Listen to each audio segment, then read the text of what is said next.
세상의 역사를 변화시킨 것이 하나님의 말씀입니다. 오늘 저와 여러분들 복 있게 만든 것이 하나님의 말씀입니다. 오늘 우리가 읽지는 않았지만 11장 앞절 9절 말씀에 우리가 사는 세상을 새롭게 한 말씀이 있습니다. 9절 말씀 여러분 한번 보실까요? 같이 한번 읽습니다. 하나님께서 깨끗하게 하신 것을 내가 부정하다고 말하지 말라. 이 말씀이 죄인 되었던 저와 여러분들을 의인 되게 하셨습니다. 이 한 절의 말씀이 저와 여러분들의 모든 더러운 죄를 깨끗이 씻어주시고 의롭게 해주셨습니다. 이 말씀이 저와 여러분들 하나님의 자녀가 되게 해주셨습니다. 이 말씀은 하나님께서 천지를 창조하실 때 에덴 동산에서 아담과 하와를 축복해 주신 바로 그 말씀, 우리에게 영원한 생명을 복을 주신 말씀인 줄로 믿습니다. 하나님께서 깨끗하게 하신 것을 내가 부정하다, 속되다고 말하지 말라 말씀하신 것입니다. 오늘 이 자리에 앉아있는 저와 여러분들, 우리 모두는 다 이런 은혜를 받은 자들입니다. 하나님께서 왜 우리에게 이런 은혜를 부어주셨습니까? 이 좋은 소식, 이 복된 소식은 우리만 듣고 간직하라고 주신 것이 아니라 나누라고 전하라고 주신 줄로 믿습니다. 이 말씀이 사도행전 1장 8절 여러분들 잘 아시는 말씀, 오직 성령이 너에게 임하시면 너희가 권능을 받고 예루살렘과 유다와 사마리아와 땅끝까지 이르러 내 증인이 되리라. 바로 이 말씀대로 오늘 저와 여러분들 우리가 성령을 다 받은 줄로 믿습니다. 구원받은 줄로 믿습니다. 여러분 주님 오실 때까지 이 말씀대로 잘 순종하시는 우리 모두가 되시길 주의 이름으로 축복합니다. 지난 시간에는 베드로가 가이사라의 고넬료의 집에 들어가서 복음을 전할 때 성령이 임했다는 것을 말씀 나누었습니다. 이것이 교회의 역사와 세계 선교의 전환점이 되었다는 것을 우리가 함께 은혜를 나누었던 것이죠. 그래서 그날 이후로부터 헬라인이든지 이방인이든지 유대인이든지 유럽 사람이라든지 아프리카 사람 관계없이 모든 사람들이 예수를 믿으면 죄사함을 받고 어렵게 되어서 하나님의 자녀가 되는 것입니다.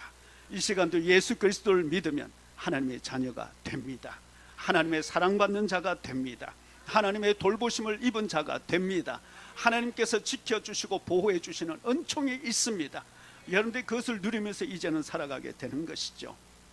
그래서 이 말씀, 사도행전의 이 말씀들은 한 절 한 절들이 사실 우리와 직접적으로 다 연결되어져 있는 말씀입니다. 2000년 전에 일어났던 그냥 과거의 사건이 아니라 오늘 저와 여러분들 현재 우리에게 주시는 축복의 말씀입니다. 19절 말씀 한번 보십니다. 그때에 스데반의 일로 일어난 환란으로 말미암아 흩어진 자들이 베네게와 구브로와 안디옥까지 이르러 유대인에게만 말씀을 전하는데 기록하고 있습니다. 오늘 말씀 이후로부터는 하나님께서 세상을 어떻게 구원하시는지 그 하나님의 역사가 더 이상 유대의 땅에만, 사마리아의 땅에만 머물지 않고 이방의 땅, 세상의 한 중심에서 어떻게 역사하고 있는지 오늘 이 말씀부터 시작이 되고 있습니다. 여러분, 우리가 이미 나누었던 말씀 그대로 스데반의 순교로 시작된 유대인들의 교회 핍박은 예루살렘 교회 성도들을 뿔뿔이 흩어지게 했습니다. 그 말씀이 오늘 기록되어져 있는 것입니다. 그 흩어진 사람들이 어디까지 이르게 되었냐면 오늘 본문 말씀 보니까 베니게, 구브로, 안디옥까지 가게 되었다, 그렇게 말씀하고 있습니다. 이 세 도시는 이스라엘의 북쪽에 있는 해변 도시들입니다. 예루살렘에서는 안디옥에서는 예루살렘까지 한 500마일 정도 그렇게 떨어져 있는 상당히 먼 거리입니다. 여기까지 걸어서 도망을 갔다고 하면 당시의 그 핍박이 얼마나 잔혹하고 무서웠던 것인지 알려주는 이 간접적인 이 배경 말씀이 되는 것이죠. 그런데 하나님께서는 이 일을 통해서 택한 백성들을 구원하시려고 하셨던 것입니다. 교회에 대한 마귀의 질투, 핍박이 오히려 이 복음의 불씨를 온 사방에 흩어놓은 것입니다. 이 불씨가 온 땅에 퍼뜨려 놓은 것이죠. 마귀가 이 결과를 보고서는 아마 놀랐을 것입니다. 여러분, 마귀는 결코 성도를 이길 수 없습니다. 마귀는 결코 교회를 무너뜨릴 수 없습니다. 20절 말씀 함께 한번 보실까요? 그 중에 구브로와 구레네 몇 사람이 안디옥에 이르러 헬라인에게도 말하여 주 예수를 전파하니 말씀합니다. 예루살렘 교회는 사도들에 의해서 세워진 교회라 말할 수 있습니다. 그러나 안디옥 교회는 베드로가 세운 교회가 아닙니다.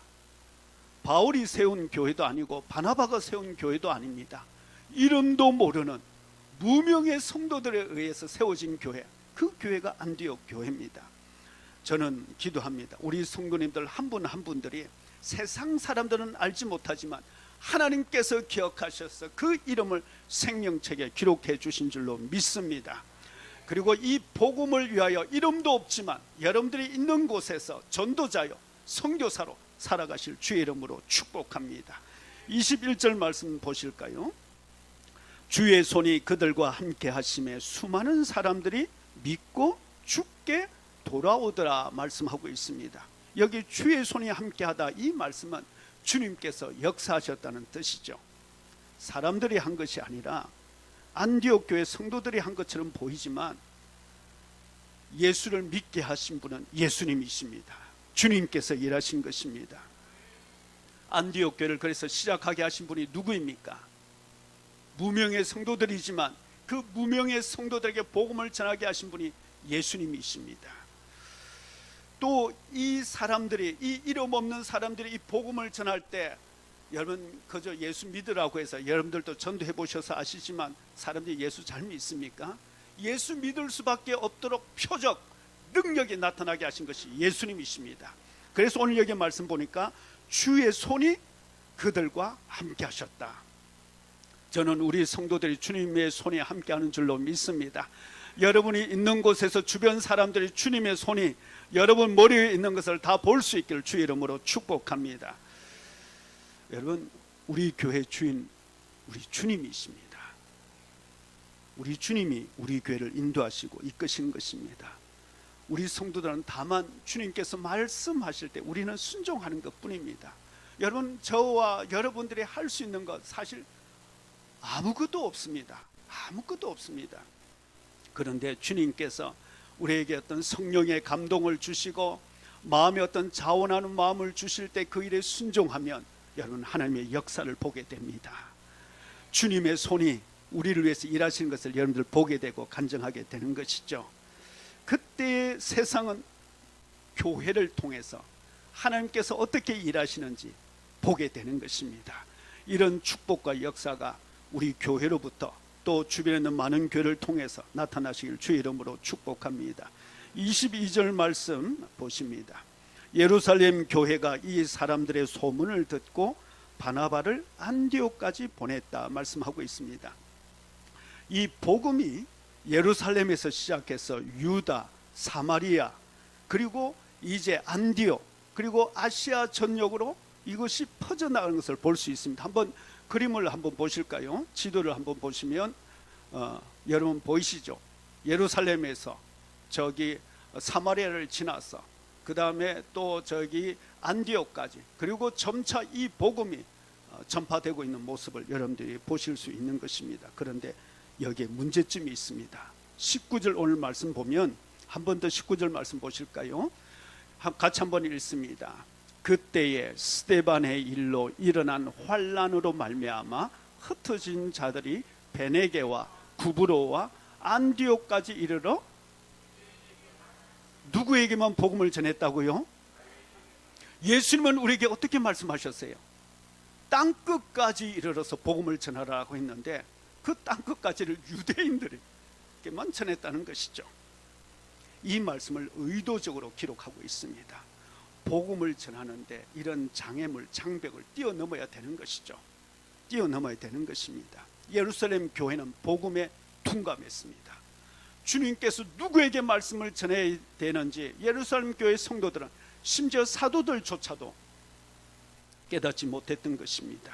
이방인들에게 복음을 전하는 것을 꺼려했습니다. 여러분 아시지 않습니까? 지난 시간 말씀 나눈 것처럼 이 베드로와 고넬료와 함께 더불어서 복음을 전하면서 환상 중에서 이방 사람들에게도 복음을 전하라고 분명히 그렇게 보여주셨고 그렇게 확증을 했는데도 여전히 예루살렘 교회 성도들은 이방 사람들에게 복음을 전하는 것을 꺼려했던 것이죠. 그런데 여러분, 이러는 사이에 누가 복음을 전하고 있습니까?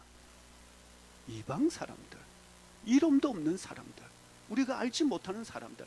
그런데 오늘 저와 여러분들이 이 큰 구원을 받은 것은 바로 이분들의 그 복음의 빚을 진 것입니다. 여러분 믿으십니까? 우리가 받은 이 복음은 여러분 결코 가벼운 것이 아닙니다. 이 복음은 축복 중에 축복입니다. 우리 생명보다 귀한 것입니다. 우리 전 인생보다도 귀한 것이에요. 이 복음의 빚을 진, 우리는 이 사람들의 이름을 알지 못합니다. 이분들의 복음을 통해서 오늘 우리들에게까지 우리가 예수님을 믿는 이런 놀라운 은혜를 받은 것입니다. 예루살렘 교회가 한 발 늦었습니다. 뒤늦게서야 저기 안디옥에 헬라 사람들이, 이방 사람들이 교회에 나오고 있다는 소문을 가로늦게 듣고서야 그제서야 바나바를 보내게 되었던 것입니다. 바나바의 그 본래 이름은 요셉이라는 이름입니다. 레이지파 사람입니다. 여러분 잘 아시는 대로 별명이 위로자, 권위자라는 그런 뜻을 가지고 있습니다. 유대인입니다. 그런데 참 하나님께서는 역사하시는 것이 우리의 생각을 뛰어넘습니다. 이 바나바는 유대인이면서 동시에 저기 구브로 출신입니다. 헬라파 유대인인 것입니다. 그러니까 여기 안디옥 상황을 누구보다도 잘 압니다. 그 사람들의 말을 얼마든지 할 수 있습니다. 바로 그 바나바가 여기 안디옥에 가게 된 것입니다. 오늘 여기 바나바에 대해서 어떻게 소개하고 있습니까? 바나를 보면 착하고 성령이 충만한 사람이라 그렇게 말씀하고 있습니다. 여러분들이 만약 바나바를 보게 된다면, 만나게 된다면 여러분들이 그 바나바를 만나는 순간 그의 영적인 권위를 여러분들이 다 아실 수 있습니다. 그를 보는 순간 주님께서 함께 하신다는 것을 알 수 있습니다.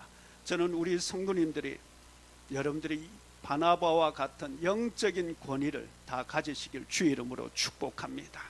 누구든지 여러분들 만나면 예수님의 모습을 볼 수 있어야 됩니다. 우리 옆에 있는 분에게 한번 인사해 볼까요? 집사님에게서 예수님의 모습을 봅니다. 한번 인사하겠습니다.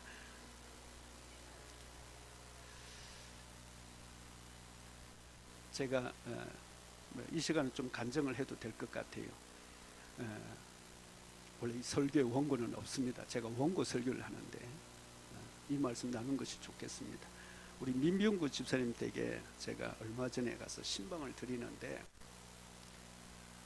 찬송 부르고 말씀을 전하는데 우리 민병구 집사님이 저를 쳐다보시는데 제가 순간적으로 깜짝 놀랐습니다. 예수님의 모습이 보이더라고요. 그래서 제 아내한테 이야기했습니다.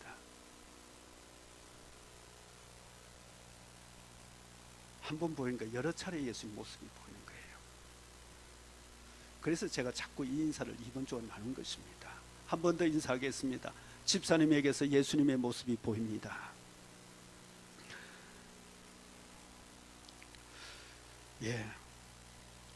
바나바가 영적인 권위가 있는 사람이라 안디옥에 도착하니까 더 부흥하게 된 것입니다. 사람들이 더 찾아오게 된 것입니다. 예수님을 보지 못했지만 바나바를 보는 순간 예수님을 보는 듯 했습니다. 그래서 부흥이 폭발적으로 일어난 것입니다. 안디옥이라는 이 도시는 당시에 로마 그리고 알렉산드리아 그리고 세 번째 도시로 그렇게 아름다운 도시가 되겠습니다. 여기는 우리가 사는 LA 지역과 비슷합니다. 다인종 도시입니다.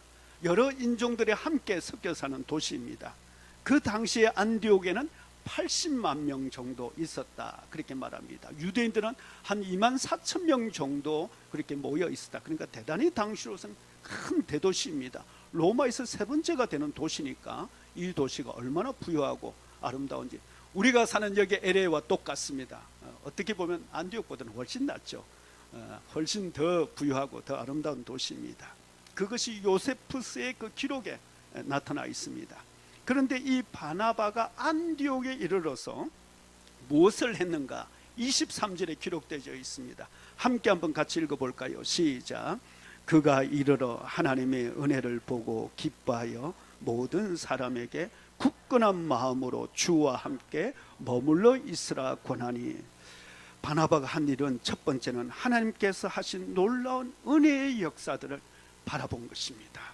그리고 주목한 것입니다. 우리가 하나님을 경험하는 삶 제일 첫 번째, 하나님께서 일하신 것을 바라보라는 것이지 않습니까? 바로 바나바가 그렇게 했습니다. 두 번째는 그 안디옥에 있는 이제 예수 믿기 시작한 그 어린 신자들에게 더 예수님을 잘 믿고 예수님께 붙어 있으라, 예수님을 의지하라고 그렇게 말씀한 것입니다. 바나바의 사역은 단순합니다. 명확합니다. 그들을 위로해주고 격려해주고 그리고 그들을 붙들어 준 것입니다. 처음 예수님 믿기로 작정한 사람들에게 위로해주고 칭찬해주고 격려해주는 것보다 더 좋은 것은 없는 것입니다. 바나바의 별명이 뭐라고 그랬습니까? 위로자, 파라클레이스, 위로한다는 그런 뜻입니다. 그 별명 그대로 바나바가 사역을 한 것입니다. 여러분, 교회 안에서 지적하고 비판하는 그 수치하고 교회가 부흥하는 그 수치, 그 관계는 반비례 관계입니다. 이 비판하는 소리가 높아지면 높아질수록 교회는 침체하게 됩니다. 그런데 반대로 칭찬하고 격려해주고 위로해주고 붙들어주면 아멘 할 때까지 해야 될까요? 다시 칭찬해주고 위로해주고 격려해줄 교회는 부흥합니다. 비례하는 관계로 되어 있습니다. 2018년도에 여기 캘리포니아에 큰 산불이 있지 않았습니까? 그때 이야기입니다. 그 불의 그 대형 화재의 원인이 여러 가지 이유가 있지만 그 중에 한 원인이 되었던 이유이기도 합니다. 한 부부가 이동식 그 주택 트럭을 몰고 이 건조한 캘리포니아의 그 북부 지역을 운전하다가 갑자기 타이어가 펑크가 났습니다. 그러면서 차가 주저앉으면서 그 금속이 이 도로에 이제 긁히면서 불똥이 옆에 마른 나무 가지에 옮겨 붙은 것입니다. 그것이 또 다른 산불의 그 시작이 되었던 것이죠. 이것을 이름이 카 산불로 그렇게 명명되어 있습니다. 그때 이 산불로 한 1000여 채 가구들이 다 집이 불탔습니다. 그리고 인명 피해도 있었습니다. 이 일로 인해서 이 두 부부가 너무 절망하고 비통하게 된 것입니다.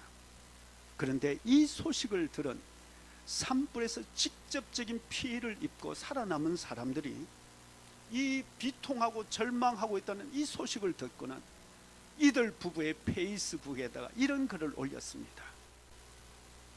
저는 이번 화재로 집을 잃어버린 사람입니다. 그러나 너무 힘들어하지 않기를 바랍니다. 내 가족이 당신들을 탓하지 않는다는 사실과 집을 잃은 다른 가족들 그 누구도 당신들을 비난하고 있지 않다는 점 알아주었으면 합니다. 사고는 언제든지 일어날 수 있습니다. 부디 이 사랑의 메시지들을 보고 두 분의 마음에 부담을 들었으면 합니다. 우리는 함께 이 상황을 잘 헤쳐나갈 것입니다. 여러분, 똑같은 세상을 살고 있지만 사는 세계가 다르잖아요. 인생을 살아가는 그 삶이 다르지 않습니까? 칭찬과 격려로 옆에 있는 분들을 세워주고 일으켜주고 붙들어주는 저와 여러분들 다 되시길 주의 이름으로 축복합니다. 25절 말씀 보시면 바나바가 사울을 찾으러 다소에 가서 말씀하고 있습니다. 여러분, 사람이 축복의 통로입니다. 돈이 축복의 통로가 아닙니다. 만남의 축복이 축복의 통로가 되는 것입니다. 하나님께서 우리를 축복해 주실 때 사람을, 하나님의 사람을, 믿음의 사람을 만나게 해 주시는 것입니다. 안디옥 교회가 바나바고 오므려내서 큰 부흥이 있었습니다. 바나바가 사울을 찾아서 안디옥 교회에 데려오니 세계 선교의 센터가 되었습니다. 더 부흥하게 된 것이죠. 여러분, 저와 여러분들에게 만남의 축복이 항상 있으시길 바랍니다. 여러분들 기도하실 때 여러분의 자녀들에게 만남의 축복을 구하세요.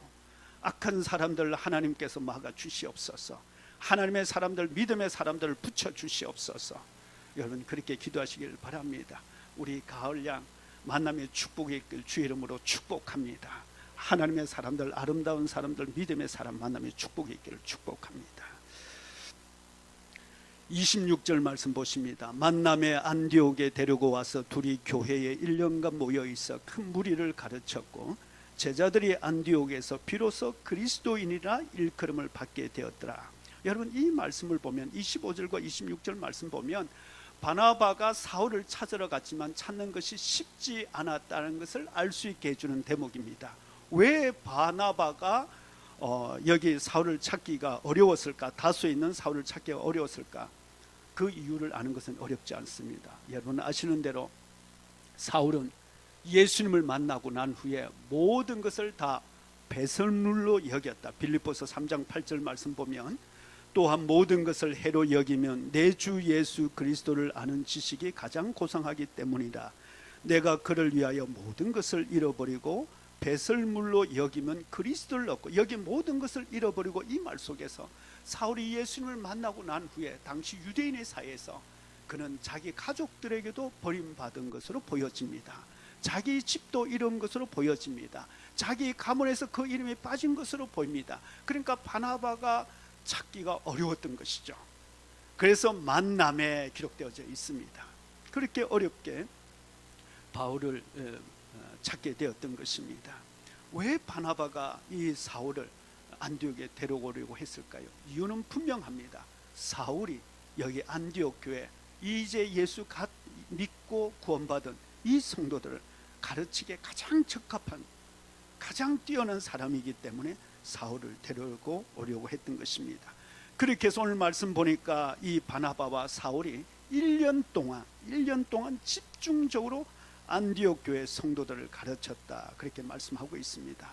여러분 꼭 기억하세요. 우리가 예배 드리는 것도 참 중요합니다. 그러나 예배 드리는 것으로만 온전한 영적인 성장이 일어나지 않습니다. 오늘 여기 보니까 가르쳤다 기록되어져 있습니다. 우리가 온전한 구원에 이르기 위해서, 온전한 그리스도인이 되기 위해서는 우리는 말씀의 가르침을 받아야 됩니다. 양육받아야 합니다. 훈련되어져야 합니다. 양육받고 훈련되지 않고서는 온전한 구원과 온전한 그리스도인이 될 수 없다는 것을 여러분 꼭 기억해 주세요. 저는 아무것도 몰랐을 때는 독수리는 태어나면서부터 나는 줄 알았더니 독수리도 그 어미로부터 훈련받지 못하니까 닭둘기가 되더라고요. 닭둘기. 몸집은 큰데 날지를 못해요. 날개 있다고 해서 다 나는 것이 아니더라고요. 큰 사자도 어미한테 훈련받고 그렇게 제대로 양육되지 않으면 이 큰 사자도 보니까 꼭 큰 고양이 같아. 주인 앞에서 어린 양하고 있고 말이죠. 그냥 머리를 갖다 대고 부비고 있고, 지금 밖에 나가서 지금 사냥해야 될 그 사자가. 여러분, 우리 그리스도인이 하나님 말씀으로 양육받고 훈련받지 않으면 참된 그리스도인이 될 수 없습니다. 여러분, 그래서 더욱더 하나님을 알아가실 주의 이름으로 축복합니다. 우리 주님을 더 사랑하실 주의 이름으로 축복합니다. 오늘 예배 들으심으로 하나님을 더 사랑하겠다는 결단을 가지시길 주의 이름으로 축복합니다. 이렇게 양육받고 훈련받으니까 26절에 이렇게 말씀하고 있습니다. 같이 한번 읽을까요? 시작. 제자들이 안디옥에서 비로소 그리스도인이라 일컬음을 받게 되었더라. 말씀으로 훈련되어지고 양육되어지니까 이제 안디옥 교회 성도들을 볼 때 이전과는 다른 사람으로 보입니다. 믿지 않는 사람들에게, 이방 사람들에게 꼭 예수님처럼 보입니다. 그래서 그리스도인이라 그렇게 별명을 얻게 되었던 것입니다. 이 복음이 만약 예루살렘 교회에 머물러 있었다면 그 유대인의 틀에서 벗어나지 못했을 것입니다. 율법과 전통에서 벗어나는 것이 사도들조차 버거웠다는 것을 알 수 있습니다. 그리고 이 예루살렘 교회는 이 이방인들로 구성되어진 이 사람들, 말도 다르죠. 이 사람들을 수용할 수가 없었던 것입니다.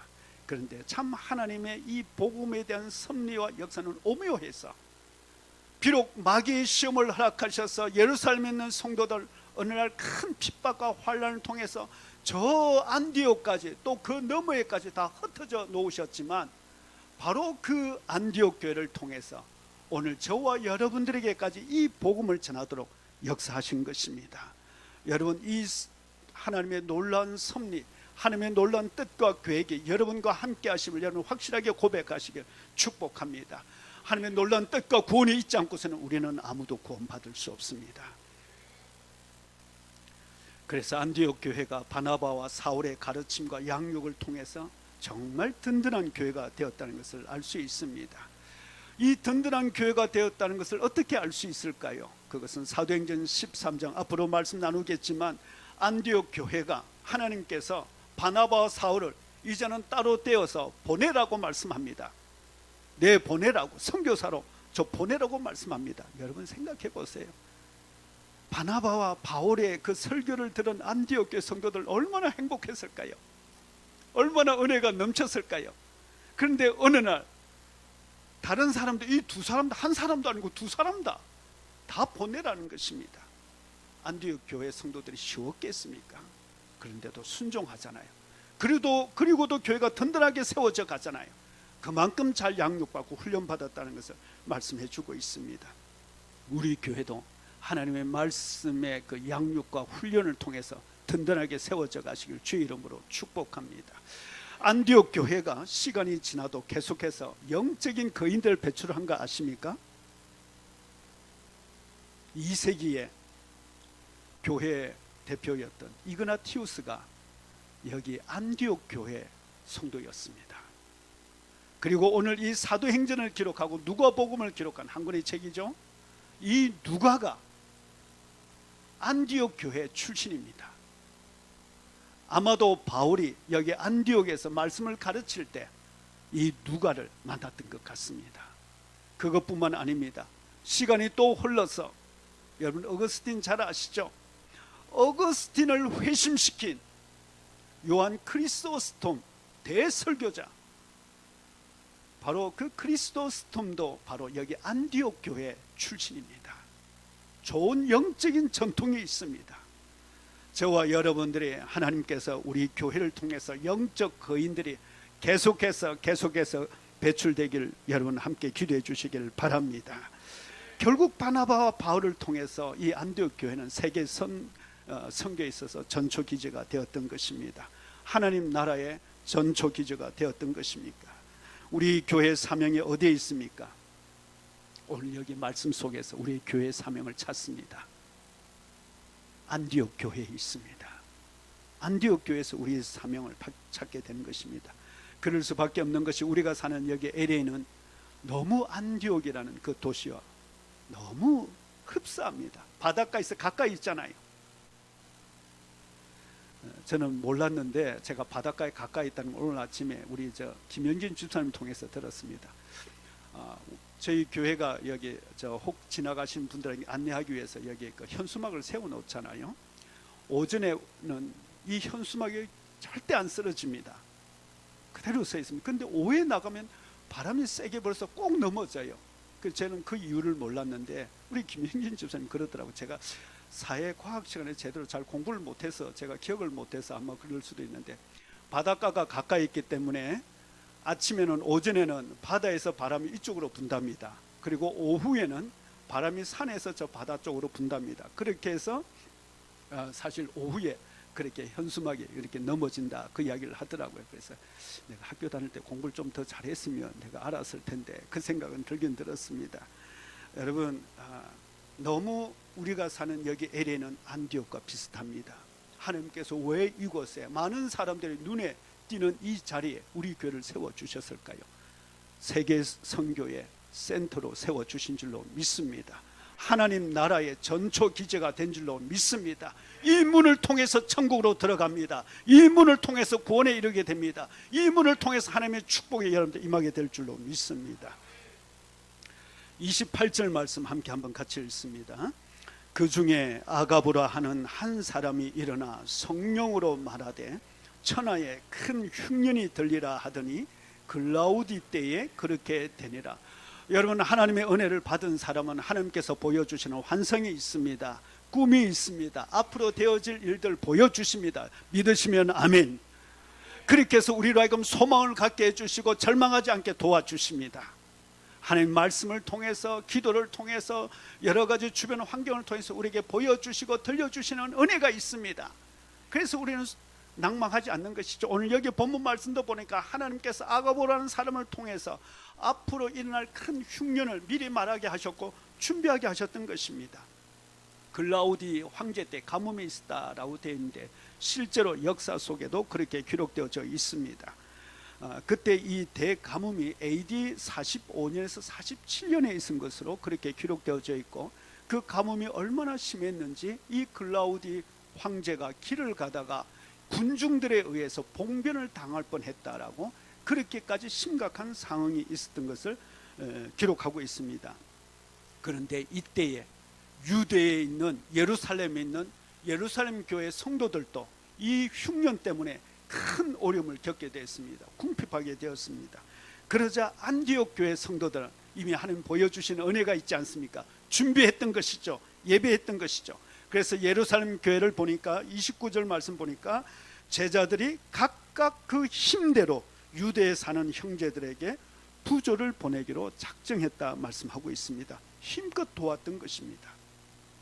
저는 이 말씀을 보면서 하나님의 그 사역의 주도권이 예루살렘에서 안디옥으로 옮겨진 것을 보게 되는 것입니다. 여러분, 교회는 우리들만을 위한 공동체가 아닙니다. 교회는 세상을 위한 교회입니다. 세상을 위한 빛입니다. 교회는 선교와 구제를 위해서 하나님께서 이 땅에 세우신 것입니다. 이 선교와 구제는 따로 나눌 수 있는 것이 아닙니다. 함께하는 것입니다. 하나님께서 교회를 세우신 그 목적과 사명에 우리가 잘 감당할 때 하나님께서 계속해서 그 교회를 통해서 하나님의 사역의 그 주도권을 이어가도록 축복해 주시는 것입니다. 교회를 부흥하게 해 주시는 것이죠. 우선순위가 중요합니다. 우선순위가 중요합니다. 우리 교회가 부흥하고 우리 교회가 자립하고 우리 교회가 힘이 남으면 그때 우리도 선교사들 돕지. 여러분, 그러면 선교할 수 없습니다. 하나님의 일에 쓰임 받을 수 없습니다. 힘들고 어려워도 교회의 본질적인 사명, 선교와 구제에 힘쓸 때 하나님께서는 그 교회를 통해서 계속해서 앞으로 나아갈 수 있도록 축복해 주시는 것입니다. 많은 교회들이 건축하니까 어려우니까 선교비를 줄이자. 제일 첫 번째 사명, 중요한 것은 하나님께서 우리에게 맡겨주신 복음의 사명을 잘 전하는 것입니다. 우리 토요일마다 우리 장로님들 또 우리 전도사님 정말 마켓 앞에 서서 정말 그 뜨거운데 기쁨으로 담대하게 복음을 전하는 모습을 보면서 얼마나 감사한지요. 또 우리 성도들 한 분 한 분들이 얼마나 이 복음을 전하기 위해서 애쓰고 힘쓰고 선교하고 있는지요. 하나님께서 기뻐하시는 줄로 믿습니다. 우리 교회를 하나님 통해서 하나님 나라와 하나님 영광을 보게 해주실 줄로 믿습니다. 우리 교회 선교와 구제를 더욱 힘쓰므로 안디옥 교회처럼 주님의 몸으로서 끝까지 하나님 앞에 아름답게 쓰임받는 복된 교회가 되기를 주의 이름으로 축복합니다. 오늘 말씀을 기억하시면서 함께 기도하기를 원합니다.